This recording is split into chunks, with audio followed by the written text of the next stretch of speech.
नमस्कार, स्वदेश न्यूज देख रहे हैं आप। मैं हूं आपके साथ ऋषभ सोनी और आज बात करेंगे टेक ग्रोथ कॉन्क्लेव से सरकार की नीति की।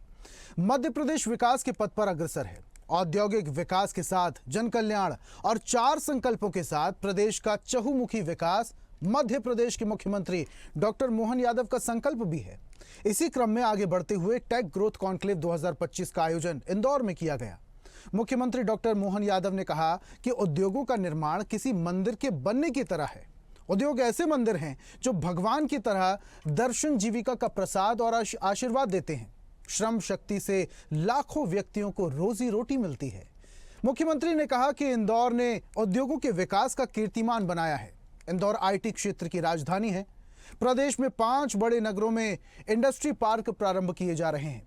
कोरिया जैसे देश जिनसे भारत का पुराना सांस्कृतिक नाता है, वो भी मध्य प्रदेश में निवेश के लिए इच्छुक हैं।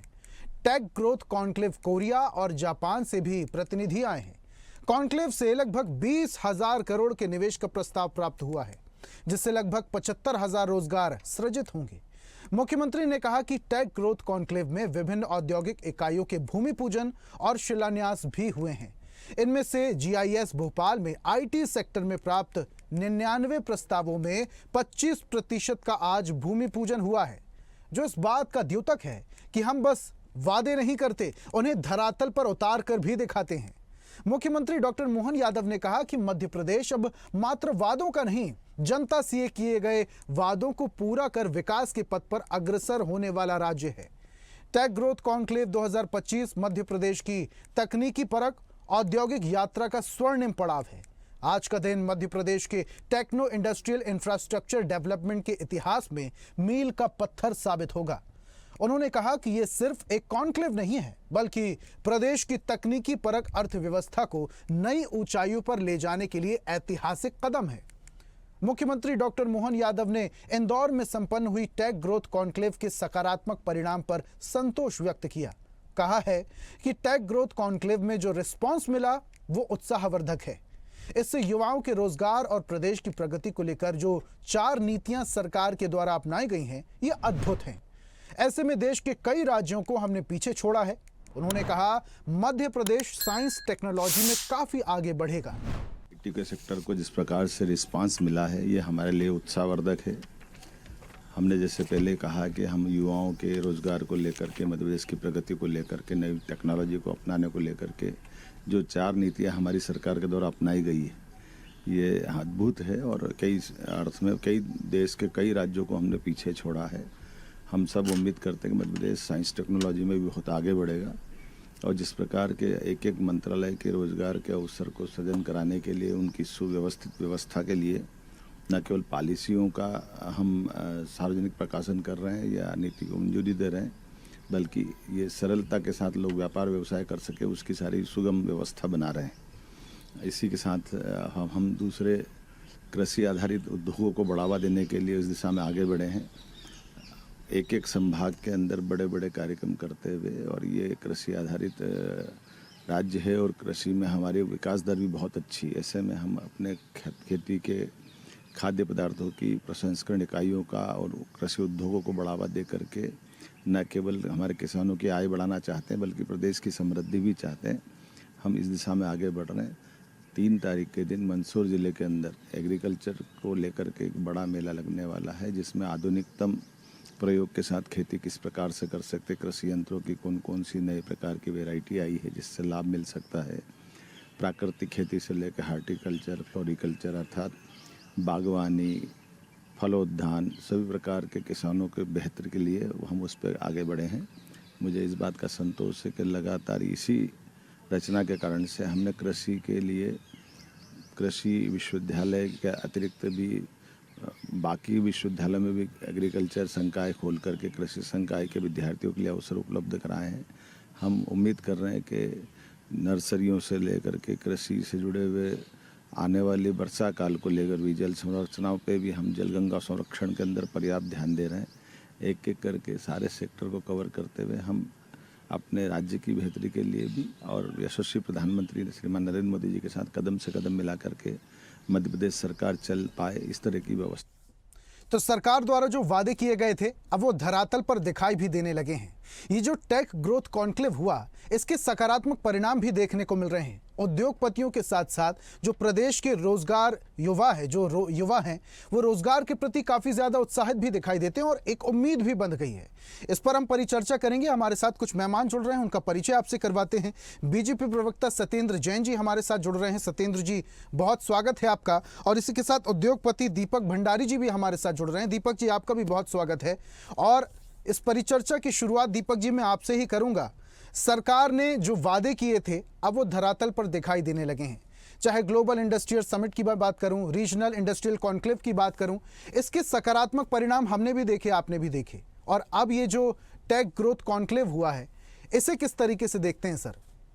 लगता है दीपक जी से संपर्क नहीं हो पा रहा, एक बार फिर से उनसे जोड़ेंगे। बीजेपी प्रवक्ता हमारे साथ जुड़े हुए हैं सत्येंद्र जी, उनका रुख कर लेते हैं। सर, मुख्यमंत्री मोहन यादव जिस तरीके से फैसले लेते हैं, अब वो काफी ज्यादा सुर्खियों में भी रहने लगे, क्योंकि इंस्टेंट फैसले लेते हैं। हमने देखा किस तरीके से ग्लोबल इन्वेस्टर समिट हुआ, रीजनल इंडस्ट्रियल कॉन्क्लेव हुआ, और इसी के साथ साथ विरासत से विकास जो परिकल्पना चल रही है मध्य प्रदेश सरकार की, अब युवाओं को रोजगार देने के साथ साथ मध्य प्रदेश को टेक्नोलॉजी में आगे बढ़ाने के लिए ये जो टेक ग्रोथ कॉन्क्लेव हुआ है, इससे क्या उम्मीदें जताई जा सकती हैं? निसंदेह देखिए, ये एक और उद्योग, निवेश और रोजगार के जो संवर्धन के लिए जो स्वर्णिम इतिहास रचा जा रहा है, यशस्वी मुख्यमंत्री, भागीरथी मुख्यमंत्री, पुरुषार्थी मुख्यमंत्री, विक्रमादित्य संपुरुषार्थी मुख्यमंत्री डॉक्टर मोहन यादव जी के द्वारा, भाजपा की सरकार के द्वारा, उसमें यह एक मील का पत्थर सिद्ध होगा। और जिस प्रकार से आपने स्वयं बताया और हम सभी साक्षी बने उस ग्लोबल इन्वेस्टर समिट के, जो फरवरी में ही, अभी फरवरी 2025 में हुई, और उसके पहले अनेक रीजनल कॉन्क्लेव्स हुए, हमारे जो रोड शोज हुए अनेक राज्यों के अंदर, अनेक सिटीज में। और जिस प्रकार से मुख्यमंत्री जी विदेश गमन करके आए, यूरोप की यात्रा करके आए, जापान की यात्रा करके आए, और वहां से जो निवेश के जो संकल्प और जो प्रस्ताव प्राप्त हुए, वो लगभग 31 लाख करोड़ के आसपास के निवेश प्रस्ताव, और इतने ही रोजगार का, लगभग 28-30 लाख रोजगार उससे सृजन होने का संभावना है। और उसी श्रृंखला में ही यह कदम जो उठाया गया, ये टेक ग्रोथ कॉन्क्लेव हुआ है इंदौर में।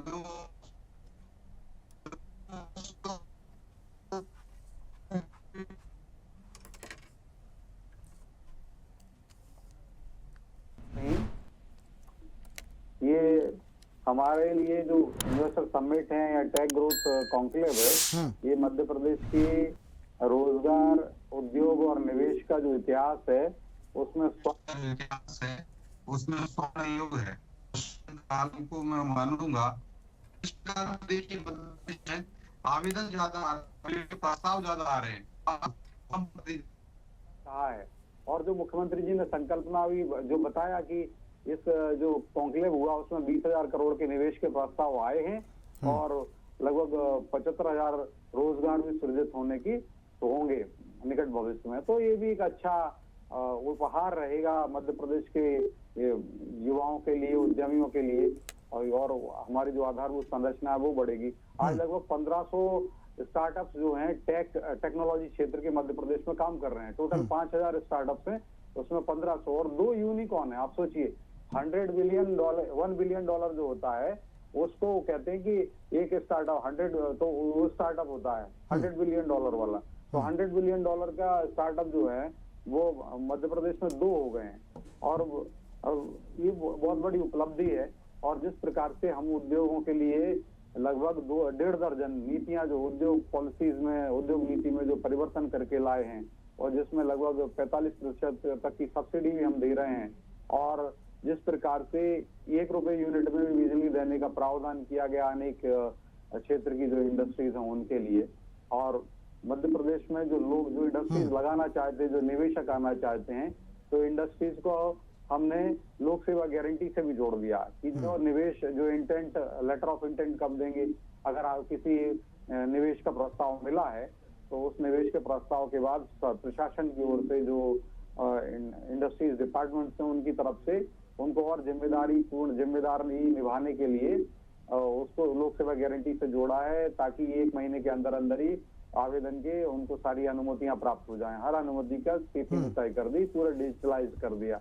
और जिस प्रकार से आपने देखा होगा कि हमारे मुख्यमंत्री जब निवेश के प्रस्ताव के लिए, निवेश के बढ़ाने के लिए, प्रमोशन के लिए जर्मनी गए थे, यूरोप की यात्रा पर थे, तो उस समय आपने देखा होगा जर्मनी से ही उन्होंने लेटर ऑफ इंटेंट, वहाँ जो उद्योग लगाना चाहते हैं, जर्मन यूनिट मध्य प्रदेश में आना चाहते हैं, तो उनके लिए ऑनलाइन ही, मतलब हवा में ही, वहीं बैठे बैठे ही, जर्मनी में बैठे बैठे ही उन्होंने लेटर ऑफ इंटेंट इशू हो गया था जो इंडस्ट्रीज है उनके लिए, कि आप ले सकते हैं भूमि उसका। तो एक हमारे कार्य करने का स्केल आप देखिए, कार्य करने का परिमाण देखिए कि जो विदेश में 7 समुंदर पार जो भूमि है वहां पर बैठे हुए और वहीं से ही उन्होंने लेटर ऑफ इंटेंट दे दिया एप्लीकेंट के लिए, those who are seeking to invest inside the Madhya Pradesh. तो और सत्येंद्र जी देखिए, यही कार्यशैली है मुख्यमंत्री मोहन यादव के काम करने की।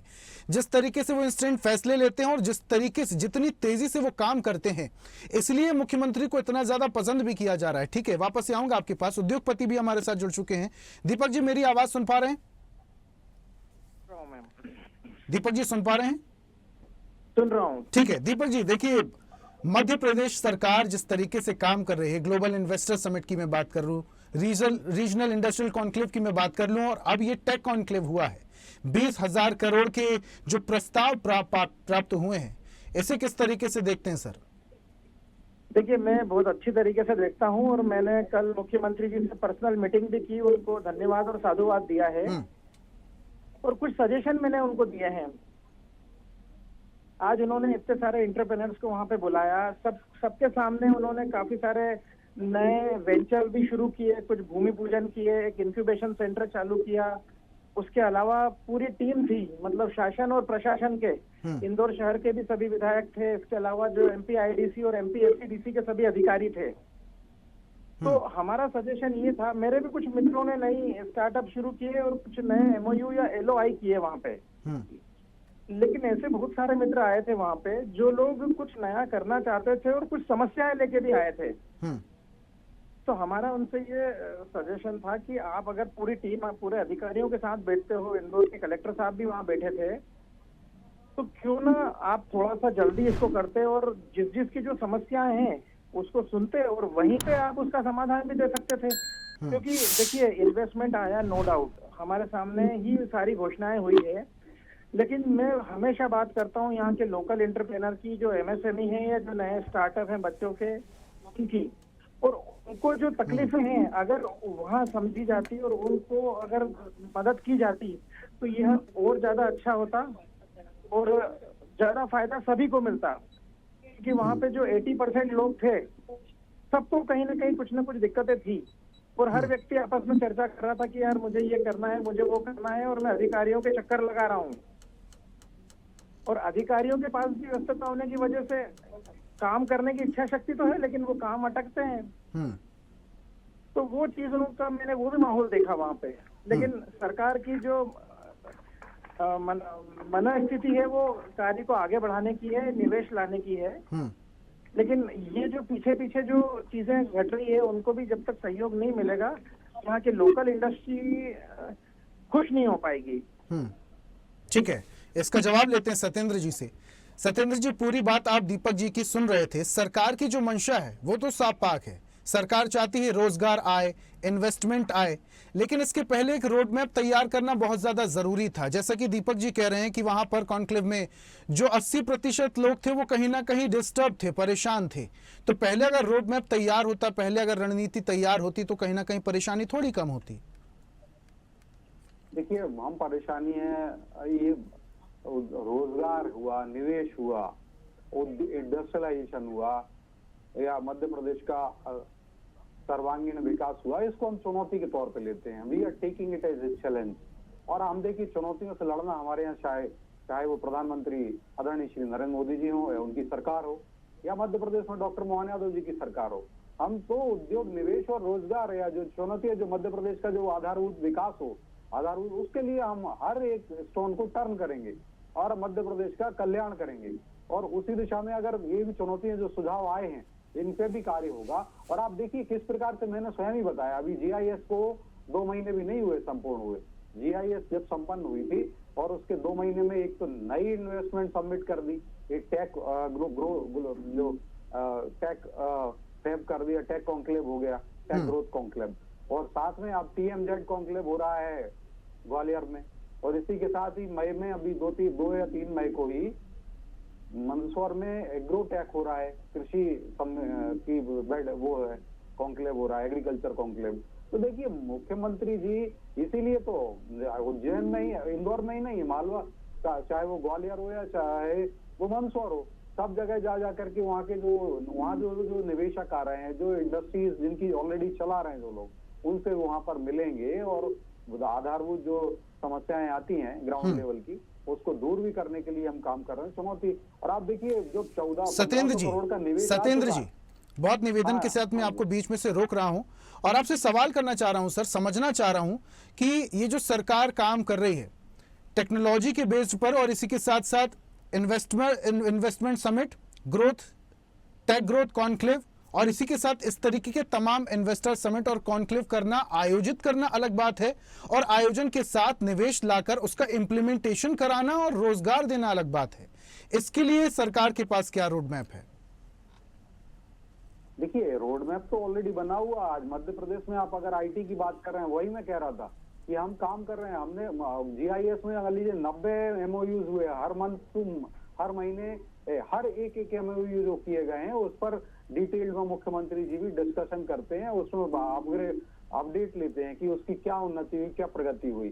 तो आज जो 23 MOU जो है 90 में से, उसमें से 23 MOU पे काम बहुत सक्रियता से हुआ और संपन्न हो रहे हैं, काम ग्राउंड लेवल पे उतर रहा है। तो साथ में मध्य प्रदेश में जो IT से संबंधित जो MOUs हुए थे उसमें 1500 करोड़ के निवेश के प्रस्ताव स्वीकृत भी हो चुके हैं और लोगों ने ग्राउंड पे काम करना शुरू कर दिया, लोग मतलब इंडस्ट्रीज में। और आपने जो कहा उसी दिशा में IT जिस सेक्टर में 4 इंडस्ट्रियल पॉलिसी जो हमने जो 1.5 दर्जन से ज्यादा पॉलिसी, लगभग 20 पॉलिसीज जो है ना, उसमें परिवर्तन किया है मध्य प्रदेश में। उद्योग नीति में परिवर्तन करने के साथ साथ आमूलचूल परिवर्तन किया, और IT, इंफॉर्मेशन टेक्नोलॉजी, सूचना प्रौद्योगिकी से जुड़ी हुई जो पॉलिसीज हैं उसमें 4 पॉलिसीज बदली हुई हैं, और 4 पॉलिसी ला करके हम नए जो लाभ देना चाहते हैं। और आज आप देखिए मध्य प्रदेश में औद्योगिक पार्क जो हैं, जहां मध्य प्रदेश में 10 इंडस्ट्रियल एरिया नहीं हुआ करते थे, ये वही मध्य प्रदेश का जब अंटाडार दिग्विजय सिंह जी का शासन हुआ करता था, कांग्रेस की सरकार हुआ करती थी, तो 10-12 औद्योगिक क्षेत्र नहीं होते थे। आज हमारे 2 दर्जन के आसपास तो IT पार्क्स हैं और लगभग 5 सैकड़ा इंडस्ट्रियल एरिया मध्य प्रदेश में है। और अभी भोपाल में भी एक और नया इलेक्ट्रॉनिक पार्क डेवलप किया जा रहा है, या जो सारी जगह पर जो योजनाएं जो ऑलरेडी किया जा रहा है, नए औद्योगिक क्षेत्र बनाए जा रहे हैं, SEZ बनाए जा रहे हैं, इलेक्ट्रॉनिक्स का IT का एक्सपोर्ट अलग बनाया जा रहा है, IT पार्क्स बने हुए हैं, तो IT स्टेज बनाए गए, स्पेशल इकोनॉमिक जोन्स बनाए गए IT के भी। तो ये काम हमारी सरकारों ने किया है, और यही कारण है कि मध्य प्रदेश में एक ड्रास्टिक इंप्रूवमेंट आया है उद्योग और निवेश। जहां मध्य प्रदेश का 2000 जब दिग्विजय सिंह जी का शासन, ड्रास्टिक इंप्रूवमेंट आया। दीपक जी कुछ पूछना चाह रहे थे, दीपक जी पूछिए। हाँ सर, एक्चुअली ड्रास्टिक इम्प्रूवमेंट मतलब 100% तो नहीं बोल सकते हैं, लेकिन 50% इम्प्रूवमेंट मुझे दिखता है, या 50% से थोड़ा कम ही दिखता है। क्योंकि जो MSME है और स्टार्टअप है, उनको कम्युनिकेशन गैप लगता है, वो सीधे अधिकारियों से बात नहीं कर सकते हैं। जो बड़ी इंडस्ट्री है वो तो करते हैं क्योंकि उनके पास पूरी टीम होती है, लेकिन जो छोटी इंडस्ट्री है वो हिचकते भी हैं और डरते भी हैं कि यार हम गवर्नमेंट के पास जाएंगे तो पता नहीं क्या हमको हो जाएगा। बहुत सारे इफ और बट उनके मन में आते हैं पहले जाने के पहले, लेकिन वो काम करना चाहते हैं, उनके पास इच्छा शक्ति है। तो मेरी गुजारिश ये है कि सरकार की सोच बहुत अच्छी है, सरकार सही डायरेक्शन में जा रही है, लेकिन थोड़ा सा जो कम्युनिकेशन गैप है अगर वो कम होता है तो इंडस्ट्री की भी हिचक खत्म होगी। और उनकी छोटी छोटी समस्याएं हैं, उनको अगर ये अधिकारी सुनेंगे और तुरंत डिसीजन देंगे तो देखिए आप कितनी तेजी से इकोनॉमी ग्रो होगी, मतलब फिनोमिनल ग्रोथ आपको देखने को मिलेगी। क्योंकि अपनी खुशी से काम करेंगे, खुद इंटरप्रेनर हैं, वो खुद भी रोजगार देंगे, और सरकार के साथ कदम से कदम मिला के भारत की जो ग्रोथ स्टोरी है उसमें अपना योगदान देना चाहते हैं। क्योंकि आज हर व्यक्ति मेहनत कर रहा है, हर व्यक्ति आगे बढ़ना चाह रहा है, माहौल। लेकिन दीपक जी देखिए, आप जो कह रहे हैं सरकार छोटे व्यापारियों और छोटे उद्योगपतियों के लिए भी सोचती है, उनके लिए भी काम किया जा रहा है, उन्हें भी सुविधा के तौर पर तमाम चीजें दी जा रही हैं। लेकिन अगर देखिए करोड़ों रुपए का एमओयू साइन किया जा रहा है और करोड़ों रुपए के इन्वेस्टमेंट की अगर बात हो रही है, तो ये इतनी जल्दी इंप्लीमेंटेशन होना पॉसिबल नहीं है। ये उद्योगपति के तौर पर आप भी समझते होंगे, समय लग सकता है। लेकिन मेरी गुजारिश ये है कि जो अधिकारियों की जैसे लोक अदालत नहीं लगती कि जिसमें सब समस्याएं सुनी जाती है, कलेक्टर साहब बैठते हैं या जो दूसरे अधिकारी बैठते हैं, वैसे उद्योगपतियों की अदालत लगाई जाए, वहां पे उनको सुना जाए और उनको तुरंत निराकरण किया जाए, किस जो संबंधित विभाग है उसके पास पहुंचाया जाए और उनको निराकरण किया जाए या उसका कोई रास्ता निकाला जाए। तो ये छोटी छोटी जब कठिनाइयों से स्टार्टअप या एमएसएमई उभरेगी तो बहुत तेजी से ग्रोथ करेगी भाई साहब। चलिए ठीक है, सत्येंद्र जी से जवाब लेते हैं। सर कुछ चीजें मैंने ऐड की थी। देखिए ऋषभ जी, मैं बता देता हूँ। एक मिनट सत्येंद्र जी वापस आऊंगा, एक मिनट। दीपक जी कुछ कह रहे हैं सर, बात कंप्लीट कीजिए दीपक जी। आज ज्यादातर बिजनेस साउथ में जाता है जो फिल्मों में एनिमेशन का होता है। आज पूरे वर्ल्ड की जितनी भी फिल्में बनती है उसमें स्पेशल इफेक्ट्स जो है उसका 40% इंडिया से बनता है। तो अगर वो एक बहुत बड़ी इंडस्ट्री है, अगर हम उसको यहाँ पे ला सके मध्य प्रदेश में, क्योंकि उसमें कोई बहुत ज्यादा इन्वेस्टमेंट नहीं है, तो हम बहुत ज्यादा फॉरेन रिवेन्यू या फॉरेन करेंसी को हम लोग खींच सकते हैं, अपने यहाँ पे बढ़ा सकते हैं। बहुत प्रॉफिट मेकिंग है वो चीज। ये बहुत अच्छी बात कह रहे हैं दीपक जी, लेकिन सरकार और इसी के साथ साथ जितने भी तमाम बड़े देश के उद्योगपति हैं वो भी इस ओर काम कर रहे हैं। आपकी जानकारी के लिए मैं कुछ बताना चाहूंगा कि भारत सरकार ने कोशिश कर दी है, सर्वम एआई के तौर पर यहाँ पर बड़ा स्टार्टअप जो है उसको अब पहला स्वदेशी फाउंडेशनल एआई मॉडल तैयार करने की जिम्मेदारी भी दे दी गई और बहुत जल्दी शायद वो तैयार भी हो जाएगा। सत्येंद्र जी पूरी बात आप सुन रहे थे। दीपक जी कह रहे हैं कि जो छोटे व्यापारी हैं, छोटे उद्योगपति हैं, कई बार अधिकारियों से कम्युनिकेशन करने में थोड़ा सा उन्हें प्रॉब्लम जाती है, हिचकिचाहट होती है और कहीं ना कहीं थोड़ा बहुत डर भी होता होगा। इस हिचकिचाहट को और इस डर को खत्म करने के लिए, कम्युनिकेशन गैप जो है वो खत्म करने के लिए सरकार क्या कर रही है? देखिए, सरकार हर स्टोन को टर्न कर रही है और जिससे कि उनका कल्याण हो, भला हो। मैंने बताया और दीपक जी को शायद ये ध्यान भी है, हम तो एक काम कर रहे हैं, इंडस्ट्रियल फ्रेंडली सरकार है हमारी। बट आप देखिए, आप जिस मध्य प्रदेश में 10 औद्योगिक क्षेत्र नहीं होते थे, आज 5 सैकड़े के लगभग 500 इंडस्ट्रियल एरियाज हैं, एसईजेड हैं, आईटी पार्क्स हैं, टेक्सटाइल पार्क्स हैं, ये सब आ गए। और अब वहां पर रोड भी बना दिया, वहां पर बिजली भी दे दी, वहां पर पूरा इंफ्रास्ट्रक्चर डेवलप कर दिया। हम इंडस्ट्रीज के अंदर और इंडस्ट्रीज में हजारों करोड़ की सब्सिडी, अभी इस साल का जो बजट रखा है लगभग 3,500 करोड़ का इंडस्ट्रीज का बजट एमएसएमई का रखा हुआ है। और पिछले साल भी 2,500 करोड़ रुपए के आसपास की तो सब्सिडी हमने दी हुई है इंडस्ट्रीज को। तो आप देखिए, मध्य प्रदेश की सरकार तो सब काम कर रही है। उनके रोड, उनकी फैक्ट्री के यहाँ तक का रोड भी बना दिया, ट्रांसपोर्ट की व्यवस्था भी कर दी, वहां पर बिजली भी हम लेके आ गए, वहां पर पानी भी हमने दे दिया, इंडस्ट्रियल वाटर भी दे दिया है, उनको सारी सुविधाएं दे दी। अब कुछ कमियां स्वयं इंडस्ट्रीज के अंदर भी, इंडस्ट्रियलिस्ट के भी फैमिली इशू होते हैं, इंडस्ट्रियलिस्ट को भी बीमारी हो जाती है कई बार। मैं ये नहीं कह रहा, मैंने लेकिन हम सब मनुष्य हैं, तो कई बार ऐसे पारिवारिक कारण भी होते हैं, कई बार ऐसा होता है इसके कारण। हाँ, लेकिन जहां भी इंडस्ट्रीज के लिए, इंडस्ट्रियलिस्ट को, एंटरप्रेन्योर्स को अगर कोई भी एडमिनिस्ट्रेटिव प्रॉब्लम आती है, एडमिनिस्ट्रेटिव जो समस्याएं आएंगी उनको सॉल्व करने का, उनकी तरफ हाथ बढ़ाने का सरकार का सदैव प्रयास रहा है, भाजपा की सरकार का। डॉक्टर मोहन यादव जी उनके लिए एक उद्योग मित्र के रूप में हमेशा आगे बढ़ाते हैं, गले लगाते हैं, क्योंकि वो इंडस्ट्रीज में निवेश जो करने वाला होता है ना, आज 50-90 हजार करोड़ का मध्य प्रदेश में हमने इंफ्रास्ट्रक्चर में निवेश की, हमने संकल्प लिया हुआ इस साल का। तो अब देखिए, निवेश में 1 रुपए लगाते हैं हम, जो इंफ्रास्ट्रक्चर में 1 रुपए का निवेश होता है, तो मध्य प्रदेश की इकोनॉमी में या अपरोक्ष रूप से भारत की इकोनॉमी में 8 रुपए आते हैं लॉन्ग टर्म में। तो भारतीय जनता पार्टी ने इस मंत्र को माना है और डॉक्टर मोहन यादव जी उस मंत्र को साध करके चल रहे हैं। एंटरप्रेन्योर को जो निवेश कर रहे हैं उनके लिए वो एक मित्र और एक बंधु और एक सखा की भांति उनको पूरा सहयोग दे रहे हैं और आगे भी आप देखिएगा। और यही कारण है कि आज हम 5 सैकड़ा और यही सहयोग की उम्मीद उद्योगपति और प्रदेश का युवा भी कर रहा है। ठीक है, लास्ट कमेंट में दीपक जी से लूंगा। Deepak ji last comment. हाँ सर, मेरा लास्ट कमेंट ये है कि मेरी गुजारिश है कि जो पुराने पेंडिंग अलग अलग डिपार्टमेंट के जो मामले हैं, चाहे वो किसी भी डिपार्टमेंट का हो, वो एमएसएमई और स्टार्टअप को बहुत हद तक प्रभावित करता है। या तो वो ईएसआईसी का हो, पीएफ का हो, जीएसटी का हो, आपके लेबर डिपार्टमेंट का हो, या और भी जो दूसरे हैं पॉल्यूशन कंट्रोल का हो, अगर उनकी भी सिंगल विंडो क्लियरेंस मिल जाए या उनकी समस्याओं का समाधान मिल जाए और इकोनॉमिक वे में मिल जाए, क्योंकि कई बार बीच में जो मीडिएटर होते हैं वो खुद भी घुमाते हैं और वो बीच में उनको इधर उधर कर देते हैं, जिससे उनका फाइनेंशियली भी नुकसान होता है और मेंटली भी हरासमेंट होता है। तो वो चीज जो पेंडिंग लंबित चली आ रही है उससे भी उनको आगे बढ़ने में दिक्कतें आती है। तो मेरा अनुरोध है सरकार से कि जब आप इतना कर रहे हैं तो इस पे भी ध्यान दीजिए, क्योंकि ठीक है दीपक जी, आपकी बात सत्येंद्र जी पहुंचाएंगे और सरकार इस बात पर ध्यान भी देगी। बहुत शुक्रिया हमारे साथ जुड़ने के लिए सत्येंद्र जी, आपका भी बहुत बहुत शुक्रिया हमारे साथ जुड़ने के लिए, इस चर्चा में शामिल होने के लिए। और आज हम बात कर रहे थे टेक ग्रोथ कॉन्क्लेव में सरकार की नीति की। जिस तरीके से इंदौर में यह कॉन्क्लेव आयोजित हुआ और अब प्रदेश के युवाओं को रोजगार की उम्मीद तो है ही, लेकिन इसी के साथ मध्य प्रदेश अब टेक्नोलॉजी के मामले में भी आगे बढ़ने की तरफ चल पड़ा है। आज की खास पेशकश में फिलहाल इतना ही। देखते रहिए स्वदेश न्यूज, सबसे पहले देश। लेटेस्ट खबरों के लिए लाइक, फॉलो और YouTube पर सब्सक्राइब करें, बेल आइकन दबाएं, साथ ही विजिट करें swedishlive.com पर।